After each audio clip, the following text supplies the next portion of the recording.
હું doctor Rajesh Patel, incharge zoo superintendent, Sarthana nature park, Surat મહાનગરપાલિકા।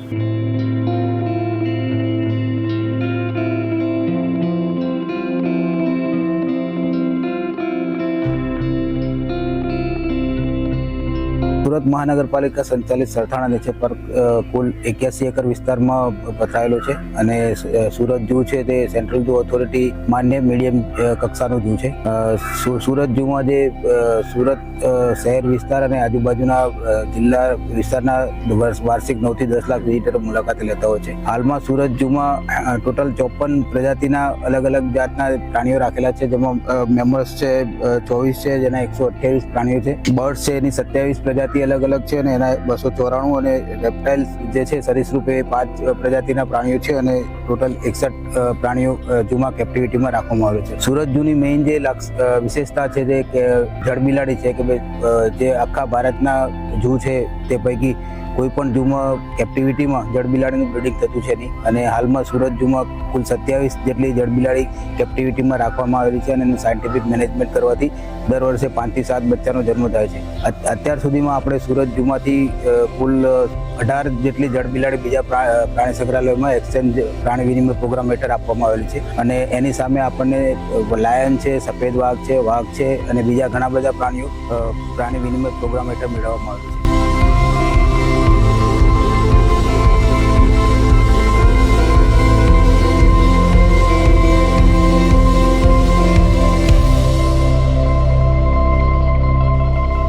અને આજે અમે આ સરથાણા પ્રાણી સંગ્રહાલયમાં આવ્યા છે તો ખૂબ સરસ અનુભવ રહ્યો છે। અહીંયા ખૂબ જ હરિયાળું વાતાવરણ છે અને દરેક દર્શનાર્થી એટલે કે જે આવનારા વિઝિટર્સ છે એના માટે ખૂબ સરસ આ લોકોએ આયોજન કર્યું છે અને બધા જ પ્રાણીઓ અહીંયા અવેલેબલ પણ છે। બાળકોને મજા આવે અને એમને ભણતર સાથે એક ગમ્મત થાય એવી રીતનું સરસ મજાનું આયોજન છે। અહીંયાના આયોજકોને હું ખૂબ ખૂબ આભાર માનું છું। આજે અમે અહીંયા બાળકોને લઈને આવ્યા છે, બાળકોને પણ આ બાબતમાં ખૂબ મજા આવી છે।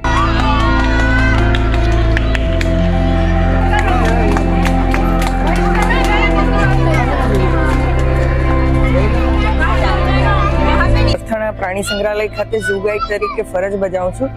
પ્રાણી સંગ્રહાલયનો જે મેઇન મોટો છે કે નાના બાળકોને જે એજ્યુકેશન પ્રત્યે વાળવાના છે એના માટે અમે અહીંયા વર્ષ દરમિયાન ખૂબ જ સારી એક્ટિવિટીઝ કરીએ છીએ, જેવી કે સ્કૂલમાં ગ્રુપમાં આવતા બાળકોને પ્રાણી સંગ્રહાલય શું છે, પ્રાણી સંગ્રહાલય કેવી રીતે કામ કરે છે, સેન્ટ્રલ ઝૂ ઓથોરિટીનો પ્રાણી સંગ્રહાલયમાં શું ફાળો છે, એવી વિવિધ માહિતી આપવામાં આવે છે। અમે આ જે પ્રાણીઓ છે તે અલગ અલગ જગ્યાથી કેવી રીતે લાવીએ છીએ, એને માટે શું શું કાળજીઓ લેવાની હોય છે, આ પ્રાણીઓની વર્ષ દરમિયાન શું શું કાળજીઓ લેવાની છે, જેમ કે ઋતુઓ વારે વારે ચેન્જ થાય તો એમાં બીમાર ના પડે એ માટે શું કાળજીઓ, એને લગતું પણ શિક્ષણ આપવામાં આવે છે। આ ઉપરાંત 2 થી 8મી ઓક્ટોબર દરમિયાન વાઇલ્ડ લાઈફ વીકનું ઉજવણી કરવામાં આવે છે, જેમાં વિવિધ સ્કૂલોને બાળકોને ફ્રી એન્ટ્રી આપવામાં આવે છે અને એઓને વિવિધ કોમ્પિટિશન જેવી રીતે ડ્રોઈંગ કોમ્પિટિશન છે, સાયક્લોથોન છે, દોડ છે, રેલી છે, એની પણ ઘણી બધી એક્ટિવિટીઝ અમે કરીએ છીએ, જેથી કરીને આપણી જે આવનારી પેઢી છે એને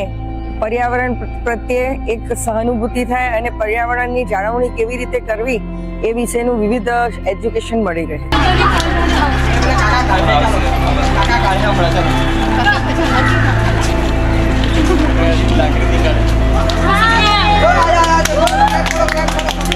કાકા